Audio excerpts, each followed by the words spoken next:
লিটন কুমার দাস সামনে ছুটে চলার চেষ্টা করছেন, তার গন্তব্য অর্থাৎ সেই হারিয়ে যাওয়া ফর্মটা খোঁজার চেষ্টা করছেন, কিন্তু কোনোভাবেই যেন এগিয়ে যেতে পারছেন না। পেছন থেকে কোনো একটা অদৃশ্য শক্তি বা খারাপ সময় তাকে টেনে ধরছে। ছবিটা বাংলাদেশের বর্তমান টি-20 ক্যাপ্টেন লিটন কুমার দাসের বর্তমান অবস্থার সঙ্গে অনেক বেশি সামঞ্জস্যপূর্ণ মনে হতে পারে আপনার কাছে। লিটন কুমার দাস বাংলাদেশের ক্যাপ্টেন, টানা 6টা ম্যাচে এই ফরম্যাটে দলকে জেতাতে পারেননি। একই সঙ্গে নিজেও সেই প্রায় 1 বছর আগে সবশেষ 50 পেয়েছিলেন এই ফরম্যাটটাতে। আমার পেছনে লিটন কুমার দাস দেখছেন এই মুহূর্তে কিপিংয়ের প্র্যাকটিসটা করছেন মুস্তাক আহমেদের সঙ্গে, দলের স্পিন কোচ। একই সঙ্গে তিনি কিন্তু দলের মোটিভেটরও বলা যায়। ক্রিকেটাররা যারা কিনা খারাপ সময়ের মধ্য দিয়ে যায় তাদেরকে মোটিভেশন দিয়ে থাকেন মুস্তাক আহমেদ। লিটন কুমার দাসের জন্য আসলে মোটিভেশনটা কি দিচ্ছেন মুস্তাক আহমেদ সেটা জানা যায়নি। তবে বাংলাদেশের হেড কোচ ফিল সিমন্স ঠিকই তার ক্যাপ্টেনের উপর আস্থা রাখছেন, বলছেন হয়তোবা দ্বিতীয় ম্যাচেই লিটন কুমার দাস সেরা ছন্দটা খুঁজে পাবেন, যে ছন্দটার খোঁজে তিনি আছেন। I think yes, his confidence is a little bit low, but again, we know what he can produce, and we've been working hard with him to get to that stage. So hopefully in this next match he comes up and gets to that stage. Hopefully he gets off as quickly as we want him to get off and shows the abilities that he has.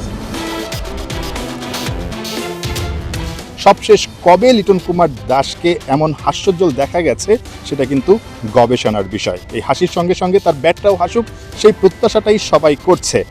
তবে লিটনের সঙ্গে সঙ্গে দলের আরও কিছু বিষয় নিয়ে খুব সম্ভবত হেড কোচ ফিল সিমন্স খুশি হতে পারছেন না, অনেকটাই বিরক্ত মনে হয়েছে প্র্যাকটিস সেশনে। ছবিগুলো সেই কথাটাই কিন্তু বলছে। জাকের আলী অনেক আগের ম্যাচে খেলতে পারেননি, ইনজুরির কারণে সেরা একাদশটা হয়তোবা কোচ পাননি।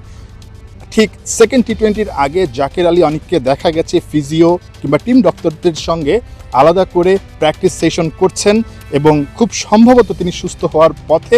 হয়তোবা সব ঠিকঠাক থাকলে দ্বিতীয় ম্যাচটায় খেলবেন। সেক্ষেত্রে নাইম শেখের কপালটা হয়তোবা পড়তে পারে, যদিও নাইম শেখকে দেখা গেছে ভারী বল দিয়ে প্র্যাকটিস করতে। একটাই কারণ, আগের ম্যাচে টি-20-র মেজাজটা কিন্তু তার ব্যাটিংয়ে একদমই দেখা যায়নি।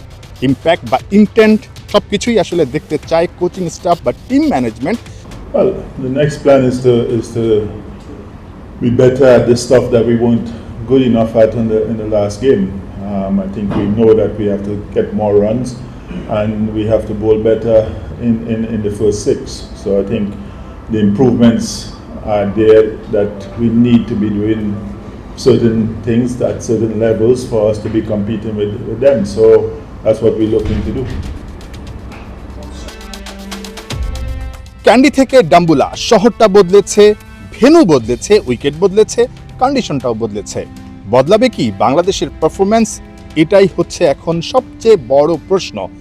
ডাম্বুলায় এই চেয়ারগুলো দেখছেন, এগুলো কিন্তু একদম কানায় কানায় পূর্ণ থাকবে। একদিন আগেই বাংলাদেশ শ্রীলঙ্কা দ্বিতীয় টি-20 ম্যাচের সব টিকিট বিক্রি হয়ে গেছে। বাংলাদেশ এর আগে এই ডাম্বুলাতে শ্রীলঙ্কাকে একবার হারিয়েছিল, সেটা ভিন্ন ফরম্যাটে, অর্থাৎ ওয়ানডেতে 2017 সালে। টি-20-তে বাংলাদেশ এখন পর্যন্ত এই ভেন্যুতে খেলতে পারেনি বা খেলা হয়নি তাদের। প্রথম চান্সেই কি বাংলাদেশ বাজিমাত করতে পারবে? বাংলাদেশের জন্য এই জয়টা খুব বেশি দরকার। যদি বাংলাদেশ হেরে যায় তাহলে এই শ্রীলঙ্কা সফরটা একেবারেই ব্যর্থতায় মোড়া হয়ে যাবে বাংলাদেশ দলের জন্য। বাংলাদেশকে একেবারেই খালি হাতে দেশে ফেরার প্রস্তুতি নিতে হবে 1 ম্যাচ আগেই। নাহিয়ান বিন জসিম, 71, ডাম্বুলা, শ্রীলঙ্কা।